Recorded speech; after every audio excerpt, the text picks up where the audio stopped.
The millionaire humiliates an elderly woman on the plane, and the next day he sees her in his boss's office. Gabriel Varela settled into his first-class seat, feeling the softness of the leather beneath his fingers. At 35, he was the very image of success: impeccable suit, luxury watch, and a briefcase that held the secrets of his next big deal. The plane hadn't taken off yet, and he already had his laptop open on the tray table, ready to dive into work. "Mr. Varela, would you like something to drink before takeoff?" asked a flight attendant with a rehearsed smile. "A whiskey, no ice," he replied without looking up from the screen. His fingers flew over the keyboard, adjusting figures on a spreadsheet that could mean millions for his company. As he savored the first sip of his drink, Gabriel glanced around. Satisfied, he noticed the absence of children in first class. Nothing would disturb his concentration for the next few hours. The captain announced the imminent takeoff. Gabriel put away his laptop, but his mind kept working, reviewing strategies and numbers. The roar of the engines drowned out the murmur of the passengers, and soon they were in the air. As soon as the seatbelt sign turned off, Gabriel returned to his work. Minutes turned into hours, and he barely noticed the passage of time. Absorbed in his world of figures and projections, a sudden commotion pulled him out of his concentration. Irritated, he looked up to see a flight attendant leaning over an elderly passenger a few rows back. "Ma'am, are you all right?" The flight attendant's voice sounded concerned. The elderly woman, with silver hair and a kind face now contorted by discomfort, shook her head. "I'm having trouble breathing," she managed to say between gasps. The flight attendant looked around, assessing the situation. Her gaze stopped on Gabriel and his spacious first-class seat. With a determined step, she approached him. "Excuse me, Mr. Varela," she began, her tone professional but urgent. "We have a passenger who needs more space and comfort. Would you be so kind as to give up your seat? We could accommodate her here so she can recover." Gabriel blinked, incredulous. Give up his seat? The seat he had paid a small fortune for? "I'm sorry, but no," he replied curtly. "I paid for this seat precisely so I could work without interruptions. Surely you can find another solution." The flight attendant insisted, explaining the gravity of the situation, but Gabriel remained firm. "Look," he said, his tone curt. "I understand it's a difficult situation, but it's not my problem. I have crucial work to do, and I can't afford to lose a minute." Frustrated, but professional, the flight attendant walked away. Gabriel returned to his laptop, trying to ignore the looks of reproach from nearby passengers. Minutes later, he heard how another passenger voluntarily offered their seat. How noble, he thought sarcastically. But business is business. You don't get to the top by being kind. The rest of the flight passed without incident, at least for Gabriel. When the plane landed, he was the first to leave, his mind already on the important meeting the next day. As he walked through the airport, he couldn't suppress a smile of satisfaction. He had managed to finish his work, and tomorrow he was sure he would close the deal of his life. What Gabriel didn't know was that that flight and his decision would mark the beginning of a chain of events that would shake the foundations of his carefully built empire. Fate, as it often does, had other plans for the ambitious businessman. The next morning dawned bright and promising for Gabriel Varela. He dressed in his finest suit, an expensive, custom-made Italian suit that accentuated his athletic figure. In front of the mirror in his luxurious penthouse, he adjusted his silk tie, mentally rehearsing his presentation once more. "Today is the day," he told himself, his green eyes shining with determination. "Today I close the deal that will change the game forever." The trip to the office was quick in his luxury sports car. As he entered the imposing glass and steel building that housed his company's headquarters, Gabriel felt the familiar surge of pride. Every inch of that place was a testament to his success, to his vision. "Good morning, Mr. Varela." His assistant, Claire, greeted him as soon as he set foot on the executive floor. "The meeting is scheduled for 10 o'clock, sharp in the main conference room. All the documents you requested are ready." Gabriel nodded, barely registering her words. "Perfect, don't let anyone bother me until then. I need to review my notes." He shut himself in his office, going over the presentation he had meticulously prepared during the flight once more. Each slide, each graph, each number was designed to impress potential investors. This negotiation would not only mean millions for the company, but would cement his position as one of the most brilliant businessmen of his generation. At 9:55, Gabriel left his office, folder in hand, ready to conquer the conference room. Claire was waiting for him with a cup of coffee, which he took without even looking at her. "Mr. Varela," Claire began, her tone hesitant, "there's something you should know." "Not now, Claire," Gabriel cut her off, walking towards the conference room. "Whatever it is can wait until after the meeting." As he opened the doors to the conference room, Gabriel stopped dead in his tracks. Seated around the long mahogany table were not only the investors he expected to see, but also his main partner, Samuel Duarte, a respected businessman in his 60s, known for his wisdom and experience in the corporate world. But what really surprised him was the presence of an elderly woman seated next to Samuel. With a start, Gabriel recognized her. She was the same elderly woman from the plane, the one who had needed help and whom he had denied his seat. "Gabriel, good thing you're here," Samuel greeted, standing up to shake his hand. "Let me introduce you to someone very special. This is my mother, Elizabeth Duarte." Gabriel felt the ground shift beneath his feet. Samuel's mother, the woman he had treated with such indifference on the plane, was none other than the matriarch of the Duarte family. "It's a pleasure to formally meet you, Gabriel," said Elizabeth, her voice soft but firm. Her eyes, the same piercing blue as Samuel's, seemed to see right through him. "Yesterday we didn't get the chance to properly introduce ourselves." Gabriel swallowed, his mind working at full speed to process this new information. The pleasure is mine, Mrs. Duarte," he managed to say, shaking her hand with a forced smile. Samuel, oblivious to the tension between them, continued, "My mother, although officially retired, has been the driving force behind many of our greatest successes. When I mentioned this negotiation to her, she insisted on being present to offer her perspective." Gabriel nodded mechanically, his confidence wavering for the first time in years. The presence of Elizabeth Duarte completely changed the dynamics of the meeting he had so meticulously planned. "Well, shall we begin?" asked Samuel. Indicating for everyone to take a seat, Gabriel sat down, his mind racing to adjust his strategy. As he opened his folder and turned on the projector, he couldn't help but notice Elizabeth's serene gaze upon him. Would she mention the plane incident? Had she already told Samuel? With a supreme effort, Gabriel focused on his presentation. This was his moment, his opportunity to shine. He wouldn't let an uncomfortable encounter from the past ruin everything he had worked for. "Ladies and gentlemen," he began, his voice regaining its usual confidence, "we are here to discuss an unprecedented opportunity." As he spoke, Gabriel was aware of every reaction in the room, especially Elizabeth Duarte's. The negotiation he had envisioned as his great triumph had now turned into an unexpected test, and Gabriel Varela was determined to pass it no matter the cost. The presentation by Gabriel flowed with the precision of a Swiss watch. Graphs, projections, and market analyses succeeded each other on the screen, supporting each of his claims with concrete data. His voice, normally confident and convincing, resonated in the conference room with an additional touch of intensity, as if he were fighting not only to close a deal, but to prove something. The investors listened intently, occasionally nodding and taking notes. Samuel Duarte, seated at the head of the table, maintained a neutral expression, years of negotiations having perfected his poker face.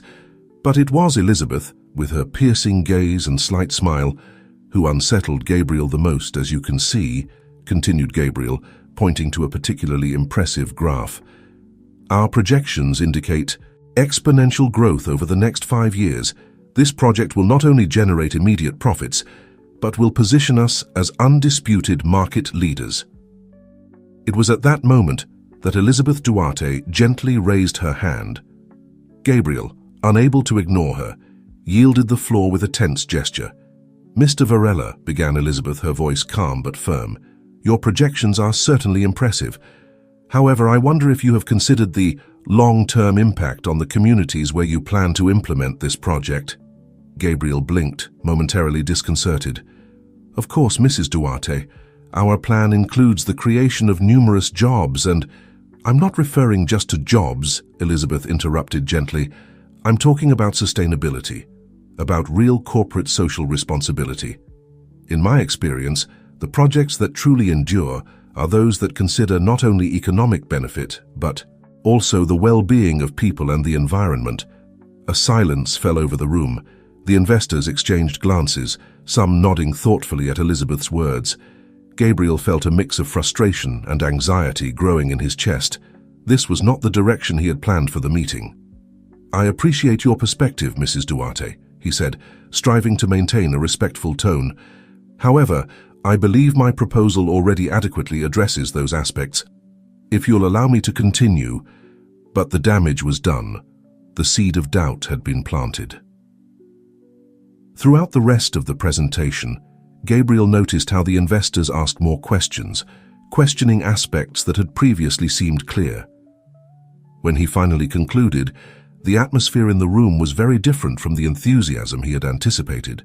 The investors thanked him for the presentation, but their expressions were cautious, reserved. "Thank you, Gabriel," said Samuel, standing up.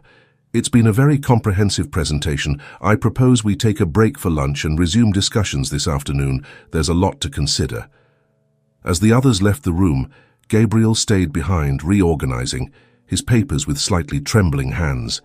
He felt a mix of anger and frustration bubbling inside him. "Mr. Varela," Elizabeth's voice startled him. He hadn't realized she was still in the room. "I hope you haven't misinterpreted my comments. I only want what's best for the company and for everyone involved." Gabriel straightened up, facing the older woman. "With all due respect, Mrs. Duarte, I believe your comments were unnecessary and potentially detrimental to this negotiation. I have years of experience in this field and I have decades," Elizabeth interrupted him, her tone firm but not aggressive. "I've seen companies flourish and fall, young man. True success, the kind that lasts, is built on more solid foundations than mere numbers on a spreadsheet." With those words, Elizabeth left the room, leaving Gabriel alone with his turbulent thoughts. He slumped into a chair, running a hand through his perfectly styled hair. How had it come to this? The negotiation that was supposed to be his greatest triumph now hung by a thread, all because of the intervention of a woman who, just a day ago, he had considered irrelevant. Gabriel looked out the window toward the skyline of skyscrapers that stretched before him. He had built his career, his fortune, based on his instinct and his determination. He wouldn't let this stop him. With renewed determination, Gabriel stood up. He would find a way to salvage this negotiation, with or without the approval of Elizabeth Duarte. The days following the confrontation with Samuel and Elizabeth were a blur for Gabriel. He packed his personal belongings from the office under the curious gazes and whispers of his employees.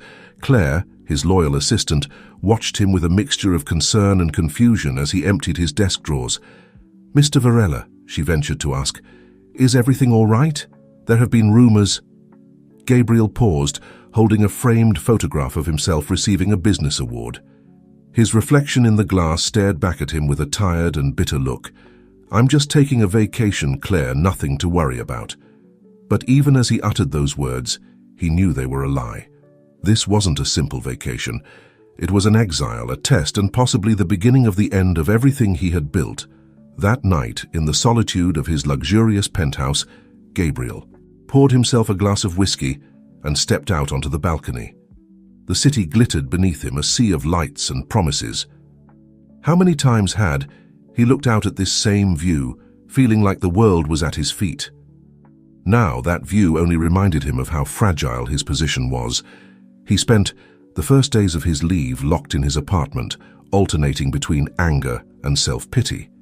He replayed the events that had led him to this situation over and over, looking for justifications, blaming others.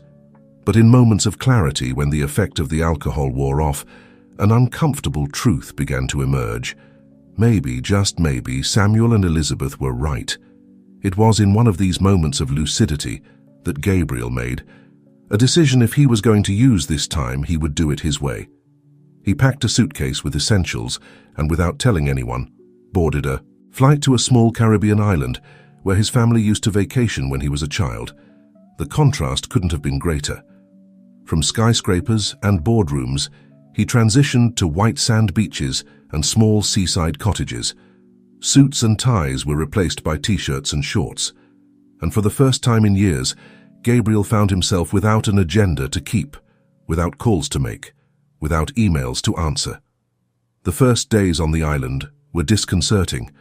Without the constant buzz of business activity, Gabriel felt lost. But slowly, almost without realizing it, he began to relax. He started to notice things he had forgotten. The sound of waves breaking on the shore, the taste of freshly cut fruit, the feel of sand between his toes. One morning, while walking along the beach, he came across a local fisherman repairing his net. The man, with sun-weathered skin and deep wrinkles around his eyes, smiled at him and greeted him in broken English. Gabriel, moved by a curiosity he hadn't felt in years, stopped to chat. The fisherman, who introduced himself as Miguel, began to tell him about his life on the island, about the daily struggles and small joys. "Every day is a gift," said Miguel, his eyes shining as he looked out at the horizon. "We have little, but we have enough. And at the end of the day, what more can you ask for?" Those words resonated with Gabriel more than he would have liked to admit. That night, sitting on the small terrace of his cottage, he reflected on his conversation with Miguel. When was the last time he had considered a day as a gift? When had he felt he had enough? As the days passed, Gabriel began to establish a routine different from anything he had ever known. He rose with the sun, spent hours walking on the beach or exploring the small island. He talked with the locals, listening to their stories, learning about a way of life so different from his own. One afternoon, while helping Miguel load his boat, an activity that Gabriel of a month ago would have considered unthinkable, the old fisherman asked him, a question that caught him by surprise. "Gabriel," said Miguel, his voice worn by the years but full of wisdom, "what is it that you're really looking for in life?" The question hit Gabriel like an unexpected wave. He fell silent for a moment, the words stuck in his throat. I've always sought success," he finally replied, but even as he said it, the words sounded hollow in his ears. Miguel smiled, a smile that seemed to contain all the secrets of the universe. "And what is success to you, my friend?" That night, lying in his bed, Gabriel couldn't sleep. Miguel's words echoed in his mind, forcing him to face truths he had been avoiding for years. What was success, really? The numbers in a bank account? The power in a boardroom? Or was it something more, something he had perhaps lost sight of a long time ago? As the weeks passed, Gabriel began to notice changes in himself. His skin, once pale from long hours in the office, now had a healthy tan. The worry lines on his forehead began to soften. And, most surprisingly, he began to smile more, to laugh even, something he couldn't remember doing in years. But not everything was peace and tranquility. In moments of stillness, when the sun set and the island was enveloped in the calm of the night, Gabriel's thoughts would return to the company, to Samuel and Elizabeth, to the life he had left behind. What would happen when he had to return? Could he reconcile this new perspective with the corporate world that had been his home for so long? One morning, while helping Miguel repair the roof of his modest house, another activity the old Gabriel would have considered beneath him, he had an epiphany. "Miguel," he said, putting down the hammer and looking at the old fisherman, "I think I've been living my life backwards. I've been chasing things, money, power, thinking they would make me happy. But here on this island, with so little, I feel more fulfilled than ever." Miguel nodded, as if he had been waiting for this revelation. True wealth, Gabriel, is not in what you have, but in what you give, in how you treat others, in how you care for the world around you. Those words were like a key that unlocked a door in Gabriel's mind.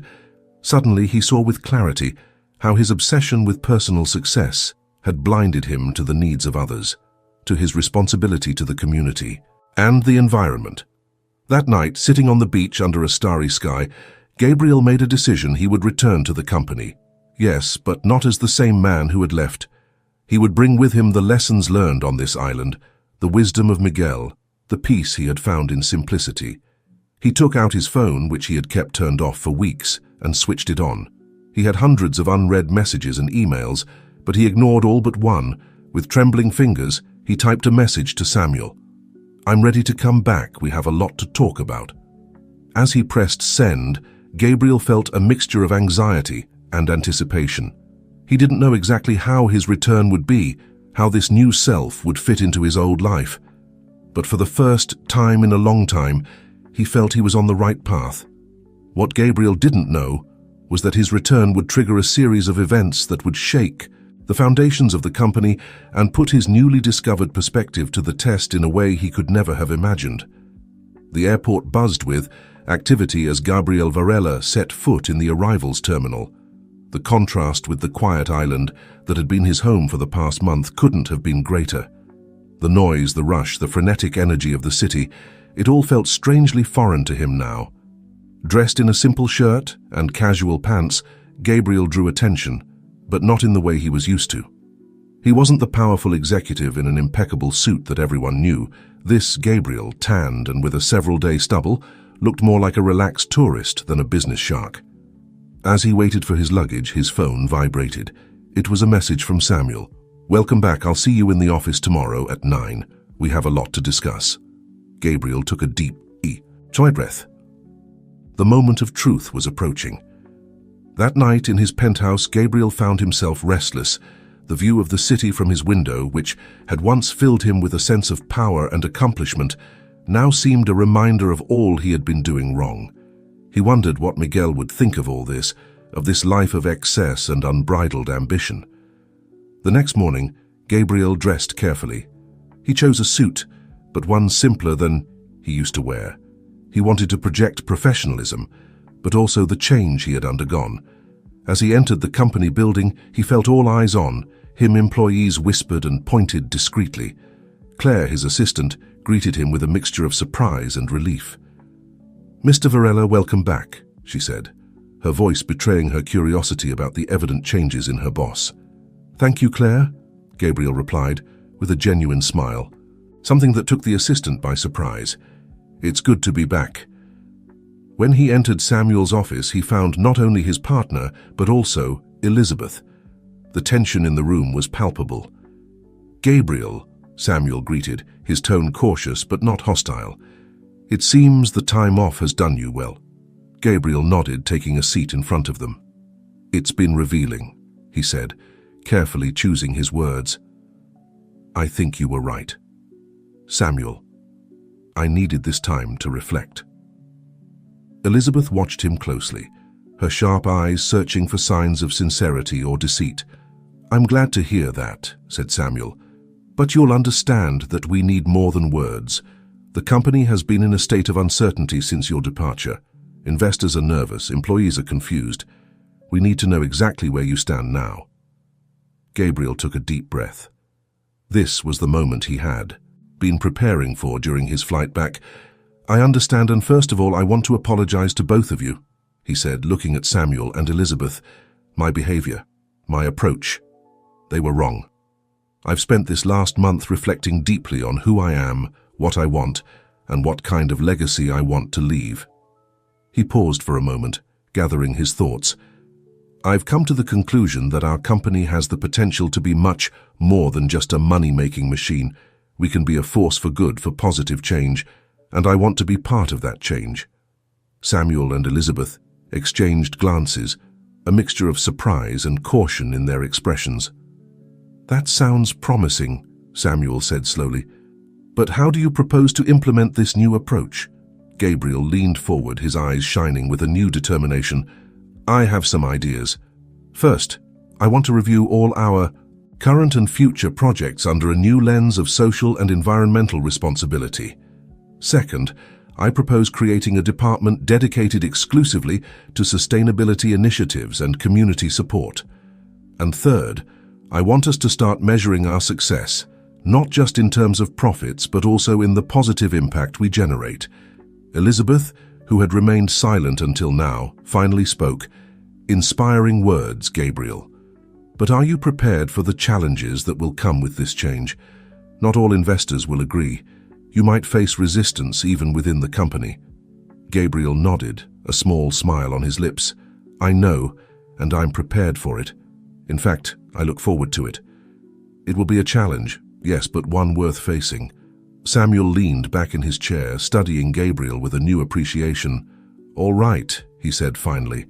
"It seems your time away has truly made a difference. I'm willing to give you a chance to put these ideas into practice. But you'll be under observation, Gabriel.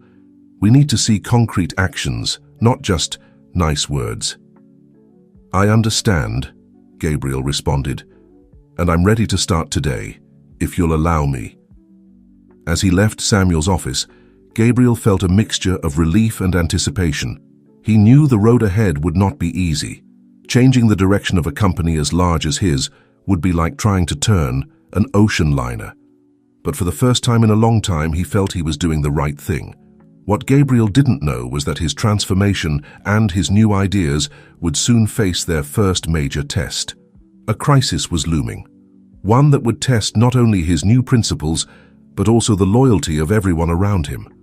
The weeks following Gabriel's return were a whirlwind of activity. True to his word, he began implementing changes in the company. Almost immediately, he called meetings with department heads, presented his new ideas, and began working on creating the new Sustainability and Corporate Responsibility Department. At first, the reaction was mixed. Some employees, especially the younger ones, embraced the new initiatives with enthusiasm. Others, more entrenched in the old ways, showed skepticism and even resistance. Gabriel spent long hours at the office, but now it was different. He was no longer the obsessed workaholic fixated on numbers and profits. Now his energy was focused on how to make each project, each decision, have a positive impact beyond the bottom line. One afternoon, while reviewing some reports in his office, Claire entered with a worried expression. "Mr. Varela," she said, her voice tense, "there's something you need to see." She handed him a tablet with a news article open. The headline made Gabriel's heart sink. "Environmental scandal, leading company accused of massive pollution." As Gabriel read the article, his concern grew. One of the company's subsidiaries, acquired just before his forced retirement, was being accused of dumping toxic waste into a major river, causing significant damage to the local ecosystem and potentially putting entire communities' health at risk. "This is a disaster," Gabriel muttered, running a hand through his hair. "How did we not catch this before?" "The article says the practices were occurring since before our acquisition," Claire explained, "but as the new owner, the responsibility falls on our company." Gabriel stood up from his chair, his mind working at full speed. "I need to talk to Samuel and Elizabeth immediately and call an emergency meeting with the legal and public relations team." As he headed to Samuel's office, Gabriel couldn't help but feel a twinge of guilt. Would he have overlooked this in his former obsession with profits? Would he have ignored warning signs in his rush to close the acquisition deal? Samuel and Elizabeth were already aware of the situation when Gabriel entered the office. The tension in the air was palpable.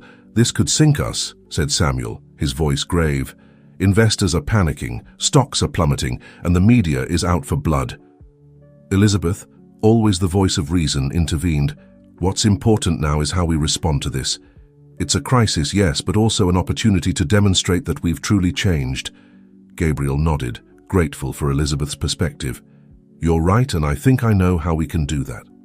Over the next few hours, Gabriel led a series of marathon meetings. He worked with the legal team to fully understand the scope of the problem, with the public relations team to prepare a response, and with environmental experts to develop a remediation plan. Finally, close to midnight, Gabriel called an emergency press conference. Standing in front of a horde of scandal-hungry journalists, Gabriel made a decision that surprised everyone. "Good evening," he began, his voice steady despite the exhaustion. "A few hours ago, we learned of the allegations against one of our subsidiaries. I want to be clear.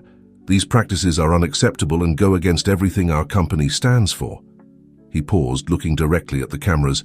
"I could stand here denying responsibility, blaming the previous management of the subsidiary, but I won't. As leaders of this company, the ultimate responsibility is ours, and we are prepared to take it fully." A murmur ran through the press room. This was not what they expected. Effective immediately, Gabriel continued. We are implementing the following measures. First, we will immediately suspend all operations of the subsidiary in question until we can ensure they meet the highest environmental standards. Second, we are committing $100 million to the cleanup and restoration of the affected river and surrounding areas. We will work closely with environmental experts and local communities to ensure the ecosystem is fully restored. Third, we will establish a compensation fund for the affected communities to cover any related medical expenses and support the local economy during this difficult time. Fourth, we are initiating a comprehensive environmental audit of all our operations globally. We never want something like this to happen again. Finally, I personally commit to overseeing these initiatives. I will spend the next months working directly with the affected communities and the cleanup teams. This is not just a corporate issue, it's a human issue, and we will treat it as such. The silence that followed his words was deafening. The journalists were stunned. This was not the typical corporate response of denial and minimization they expected. Finally, one reporter raised her hand. Mr. Varela, these measures will cost the company hundreds of millions of dollars. How do you justify this to your shareholders? Gabriel smiled slightly. Some time ago, my answer would have been different, but today my answer is this.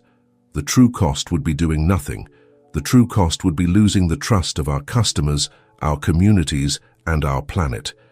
We are investing in our future, in the sustainability of our business and our world, and I firmly believe that, in the long run, this is not only morally right, but also financially sound. As Gabriel continued to field questions at the back of the room, Samuel and Elizabeth watched with a mixture of pride and concern. He's changed, Elizabeth murmured. He's really changed. Samuel nodded. Yes, but the question is, will it be enough? This crisis could sink us all if we don't handle it correctly. The following days were a frenzy of activity. Gabriel, true to his word, flew to the affected site to personally oversee the cleanup efforts. Images of him, dressed in work clothes helping in the river cleanup, went viral. Meanwhile, back at headquarters, Samuel and Elizabeth dealt with the financial fallout. As expected, the company's stock had dropped dramatically. Some investors were furious, demanding the resignation of the entire board. One afternoon, while Gabriel participated in a video conference from the cleanup site, he received unsettling news. Gabriel, said Samuel, his face grim on the screen, Marcus Reeves is organizing a group of investors to force a change in leadership. They're arguing that your handling of the crisis is too costly and that you're putting the future of the company at risk. Gabriel felt a knot in his stomach. Marcus Reeves, the same investor he had tried to influence during that fateful meeting before his retirement. Now, it seemed his old tactics were coming back to haunt him. What options do we have? Asked Gabriel. Not many, responded Elizabeth, joining the call. Unless we can demonstrate quick results, both in the cleanup and in financial recovery, Reeves could succeed in his takeover attempt. Gabriel fell silent for a moment, looking out the window of his temporary room. He could see the cleanup teams working tirelessly at the river, the members of the local community offering their help. All they had achieved in the past weeks could crumble if Reeves succeeded. I'm not going to back down, he said, finally, his voice filled with determination. We've taken the right path, and I'm going to fight for it until the end, but I'll need your help. Samuel and Elizabeth exchanged a look across their respective screens.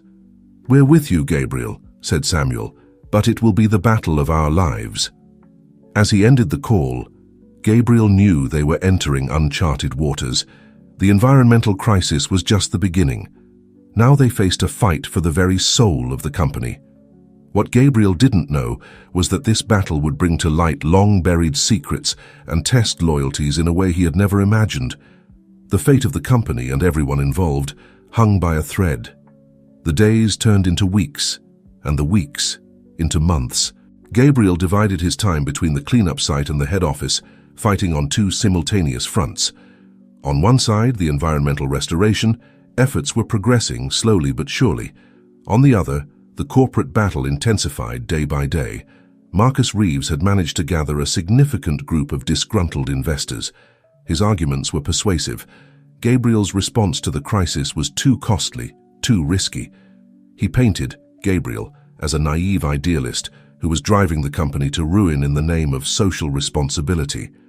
One afternoon, while Gabriel reviewed the latest progress reports in his temporary office near the cleanup site, he received an unexpected call.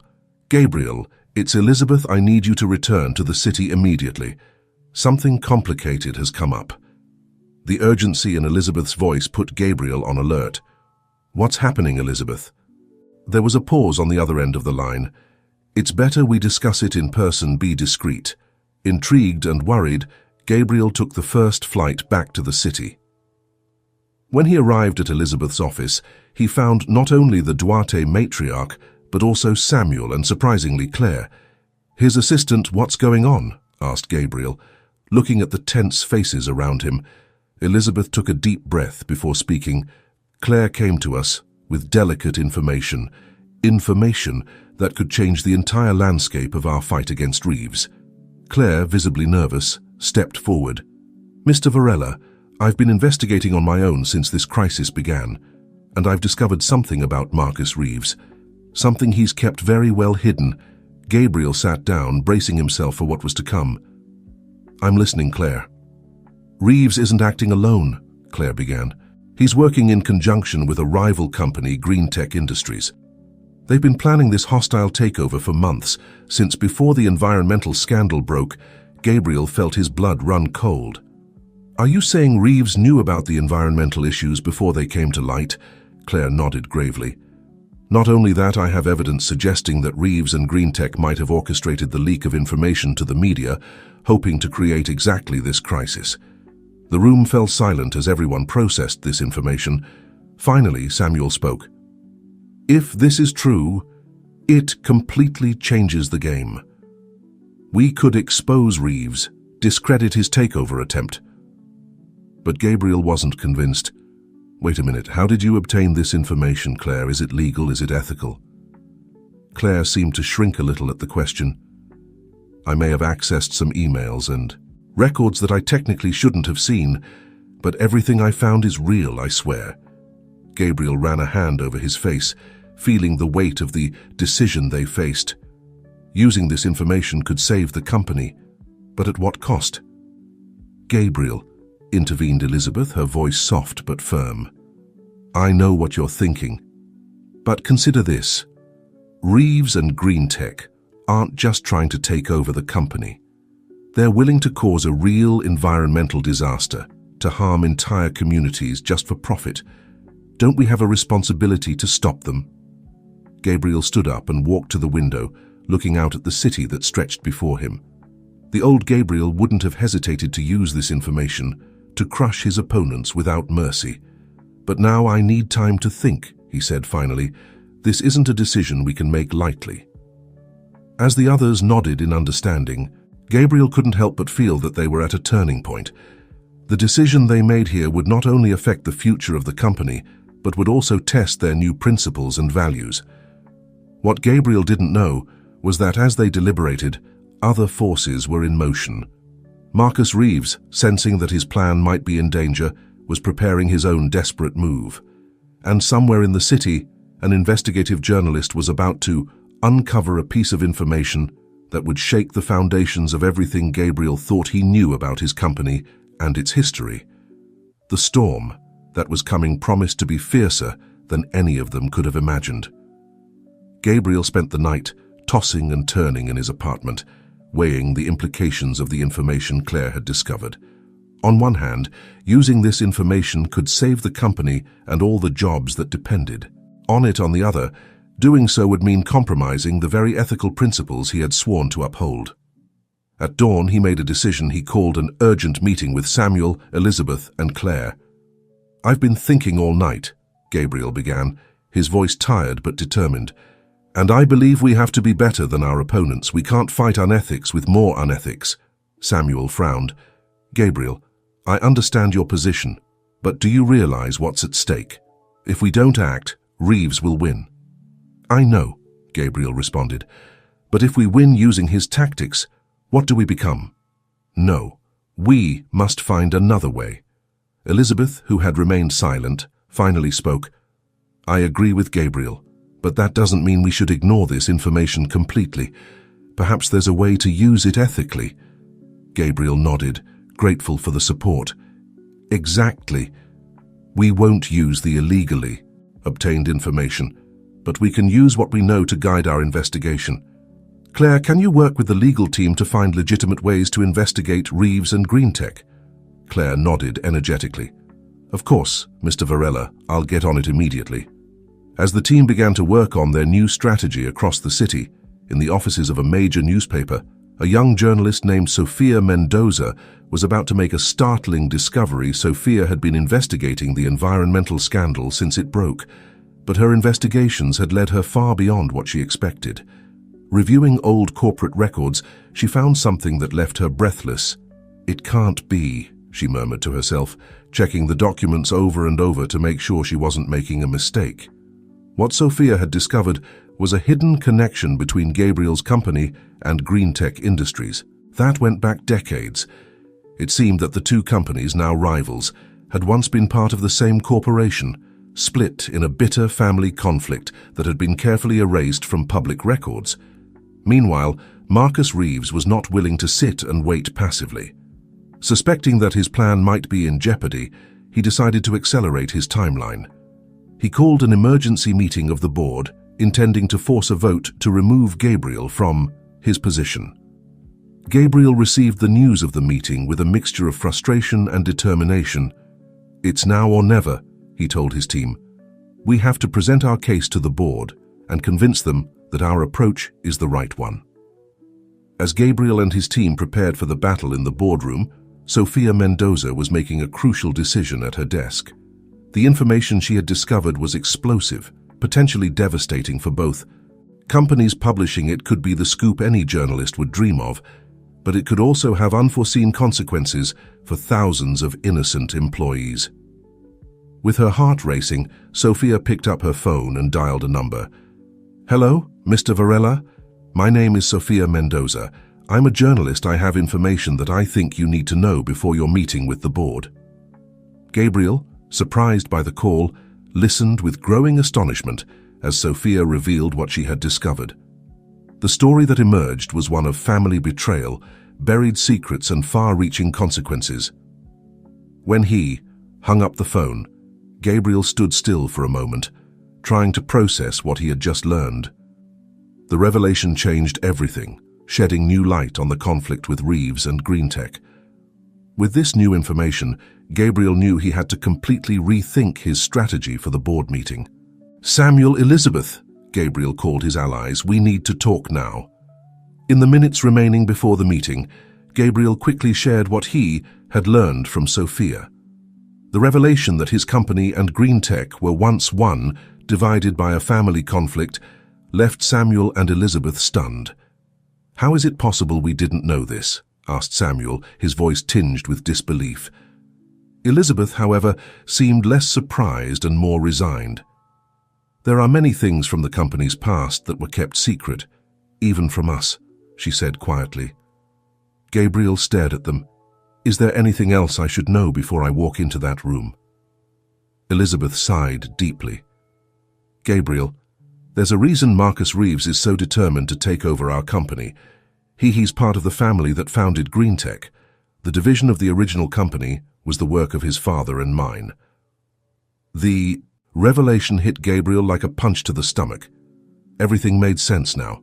Reeves's determination, his insider knowledge of the company, his apparent lack of scruples in his takeover attempt. This changes everything, Gabriel murmured. We can't face this as a simple corporate battle. It's a family conflict that's lasted generations. At that moment, Claire burst into the office. Mr. Varela, the board is ready. They're waiting. Gabriel looked at Samuel and Elizabeth. Are you with me in this? Both nodded without hesitation. To the end, said Samuel, with one last deep breath. Gabriel opened the doors to the boardroom. The tension in the air was palpable. Marcus Reeves was seated at one end of the long table, a confident smile on his face. The other board members looked on expectantly, some with expressions of concern, others with evident hostility. "Ladies and gentlemen of the board," Gabriel began, his voice firm despite the whirlwind of emotions inside him. "Before we make any decision today, there is crucial information that everyone needs to know." Over the next hour, Gabriel revealed everything he had learned. He spoke of the company's hidden history, of the family conflict that had led to its division, and of how those old grudges were now threatening everyone's future. As he spoke, he saw Reeves's expression change from confidence to shock, and then to barely contained fury. "This changes nothing," Reeves interrupted, standing up. "The company is in crisis because of your mismanagement, Varela. My offer still stands, and it's the best option for everyone." Gabriel faced Reeves directly. "Is it, Marcus? Or is it just the next move in a vendetta that's lasted decades? How much longer will we allow the mistakes of the past to dictate our future?" He turned to the rest of the board. "I ask you to consider not just the numbers, but the real impact of our actions. Yes, our response to the environmental crisis has been costly, but it has also been the right thing to do. We are setting a precedent, showing the world that companies can be profitable and responsible at the same time." "What I propose," Gabriel continued, "is not just a new direction for our company, but a reconciliation, a way to heal the wounds of the past and create a better future, not just for us, but for all the communities we serve." The silence that followed his words was deafening. Gabriel could feel the weight of every gaze upon him, judging, evaluating. Finally, one of the oldest board members spoke. "Mr. Varela, your honesty is refreshing, but how exactly do you propose we proceed?" Gabriel took a deep breath. This was the moment of truth. "I propose a merger," he said, causing gasps of surprise across the room. "Not a hostile takeover, but a true merger between our company and green tech, joining our forces, our resources, and our knowledge to create something better than the sum of its parts." He turned to Reeves, who was staring at him with a mixture of shock and disbelief. "Marcus, I know there's a history of pain and resentment between our families, but I also know that deep down we both want what's best for our companies and the people we serve. What if, instead of fighting each other, we join forces to face the real challenges that lie ahead?" The room fell silent as everyone processed Gabriel's proposal. It was bold, unexpected, and potentially transformative. Reeves, for the first time, seemed to be at a loss for words. The fury in his eyes had been replaced by a look of confusion, and perhaps a glimmer of hope. Gabriel knew he was playing his last card. Everything depended on this moment. The decision made here would not only determine the future of the company, but could change the course of an entire industry.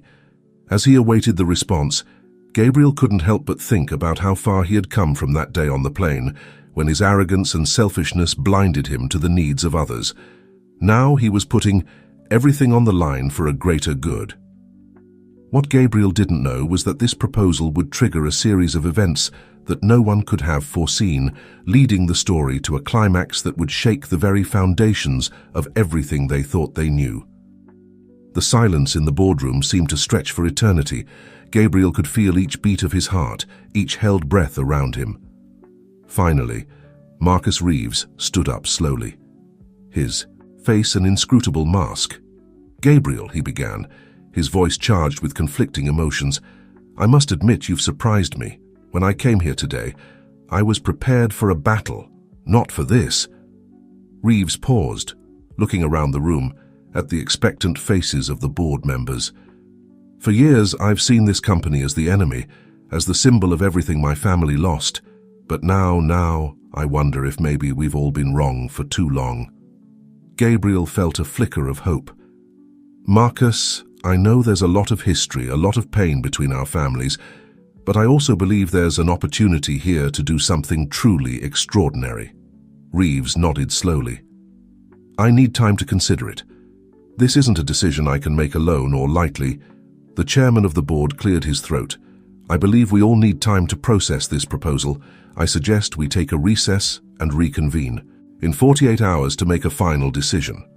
The motion was quickly approved, and soon the room began to empty.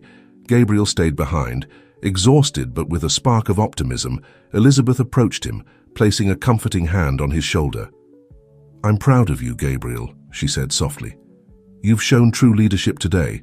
Samuel joined them, his expression serious. "It was a risky play, but I believe it was the only option. Now we can only wait and see how it all unfolds." The next 2 days were an agony of waiting for Gabriel. He worked tirelessly, refining his proposal, preparing for any questions or objections that might arise. He also met privately with Sofia Mendoza, the journalist who had uncovered the connection between the companies. "Miss Mendoza," Gabriel told her during their meeting, "I deeply appreciate you coming to me with this information before publishing it. I want to be completely transparent with you about our plans and intentions." Sofia studied him carefully. "Mr. Varela, are you sure you want to do this? Once this story comes out, there will be no going back." Gabriel nodded. "I know, but I believe it's time for the truth to come to light. Whatever the outcome of the board vote, the public deserves to know the full story." Meanwhile, in the offices of GreenTech, Marcus Reeves was fighting his own internal battle. Gabriel's proposal had awakened feelings and memories he had kept buried for years. He found himself reviewing old family photographs, recalling stories his father had told him about the early days of the company. Finally, the day of the final meeting arrived. The tension in the boardroom was palpable. As everyone took their seats, Gabriel noticed that Marcus Reeves seemed to have aged years in just 2 days. The lines of worry deeply etched on his face. The chairman of the board called the meeting to order. "Ladies and gentlemen, we are here to make a decision that will determine the future of our company. Mr. Varela, Mr. Reeves, do you have anything to add before we proceed to the vote?" Gabriel stood up, his heart pounding but his voice steady. "Only this. What I propose today is not easy. It will require all of us to set aside old grudges and work together in a way we never have before. But I believe with all my heart that it's the right thing to do, not just for our companies but for all the people whose lives we touch with our work." Reeves stood up slowly. Everyone in the room held their breath, waiting for his words. "I've spent the last 2 days reflecting on the past, the present, and the future," he began, "and I've come to a conclusion. Gabriel is right." A murmur of surprise rippled through the room. Reeves continued, "For too long, we've allowed the mistakes and grudges of the past to dictate our actions. It's time for a change. I support the merger proposal." The room erupted in a chaos of surprised and excited voices. Gabriel could hardly believe what he was hearing. He looked at Samuel and Elizabeth, who seemed equally astonished. The chairman had to bang his gavel several times to restore order. "Very well," he said finally. "Let's proceed to the vote." The next few minutes were the longest in Gabriel's life. One by one, the board members cast their votes. When the last vote was counted, the result was clear. The merger proposal had been approved by an overwhelming majority. Gabriel felt a surge of relief and emotion. They had done it against all odds. They had found a way forward. But as the congratulations and handshakes began around him, Gabriel knew this was just the beginning. The real work, the challenge of uniting 2 rival companies and healing decades of division, was only just beginning. What Gabriel didn't know was that, even as they celebrated this victory, new challenges were already brewing.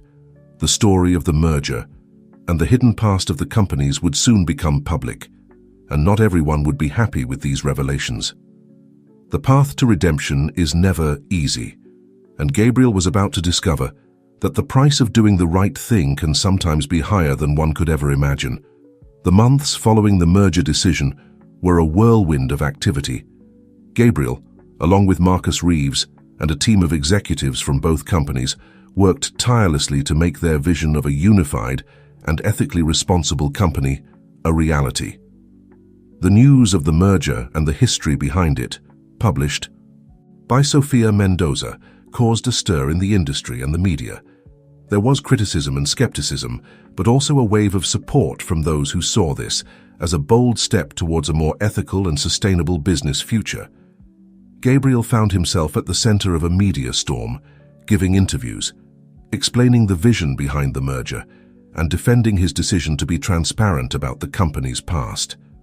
Each day brought new challenges, but Gabriel faced them with a determination and clarity of purpose that surprised even those who knew him well. One afternoon, while Gabriel worked late in his office, he received an unexpected visit. It was Miguel, the old fisherman from the Caribbean island, where he had spent his exile. "Miguel!" exclaimed Gabriel, surprised and delighted. "What are you doing here?" Miguel smiled, the wrinkles around his eyes deepening. "I came to see with my own eyes what my young friend has become. I've been following your story in the news." Gabriel was touched by the gesture. "I can't believe you came all this way. Please, sit down." As they shared a coffee, Gabriel told Miguel everything that had happened since his return. The old fisherman listened attentively, nodding from time to time. "You know, Gabriel," Miguel said finally, "when I met you on the island, I saw a lost man searching for his path. Now I see a man who has found his purpose." Gabriel felt a lump in his throat. "I wouldn't have gotten here without the lessons I learned from you, Miguel. You taught me to see beyond myself, to understand the true value of things." Miguel smiled warmly. "You had that wisdom within you all along, Gabriel. You just needed a little push to discover it." That night, after Miguel left, Gabriel sat reflecting on how far he had come from the arrogant, self-centered executive he had been to the leader he was now, committed to making a real difference in the world. The months passed, and the newly merged company, now called Ecotech Solutions, began to take shape. Gabriel and Marcus worked together to implement policies that prioritized sustainability and social responsibility. The River Cleanup Project, which had been the catalyst for all this change, became the flagship of their environmental initiatives. A year after the merger, Gabriel stood at the site of the former environmental disaster. The river, once polluted and lifeless, now flowed clean and clear. Vegetation had returned to its banks, and locals reported the return of species that hadn't been seen in years. By his side stood Marcus, Samuel, Elizabeth, and to his surprise, Sophia Mendoza, the journalist whose investigation had helped make all this possible. "It's incredible," said Sophia, looking around in amazement. "When I started investigating this story, I never imagined it would end like this." Gabriel nodded. "None of us did. But I think it demonstrates what's possible when we choose to do the right thing, even when it's hard." Marcus, who had gone from being a rival to an ally and close friend, put a hand on Gabriel's shoulder. "You know, for years, I thought avenging my family was the only way to honor their legacy. Now I see that the true way to honor them is by building something better than they ever imagined." Elizabeth, her face lined by the years, but her eyes shining with pride, approached Gabriel. "Your father would be proud of you, Gabriel. You've taken this company and led it beyond his wildest dreams." Gabriel felt a surge of emotion at her words. "Thank you, Elizabeth, for believing in me, even when I didn't believe in myself." As the sun began to set, casting the sky in hues of gold and pink, the group stood in silence, contemplating the river and all it represented. It was a symbol of rebirth, of second chances, of the possibility of change and growth.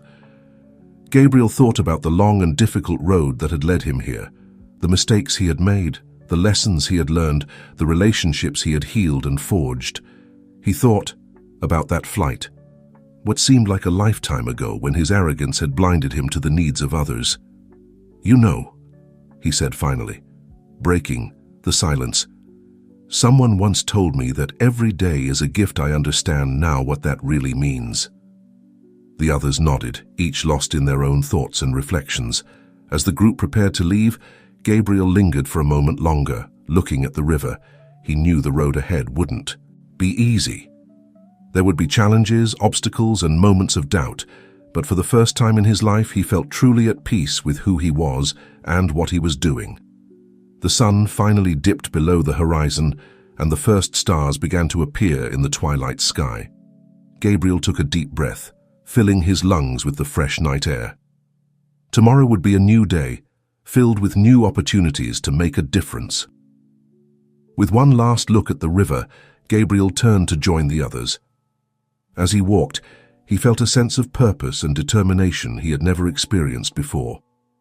The old Gabriel, Varela, was dead, and in his place, a new man had been born, one who understood that true success isn't measured in dollars and cents, but in the lives you touch and the positive impact you leave on the world. As the group walked away, their silhouettes outlined against the night sky, Gabriel knew, with certainty, that this wasn't the end of his story. It was just the beginning of a new chapter, one filled with promise and possibility.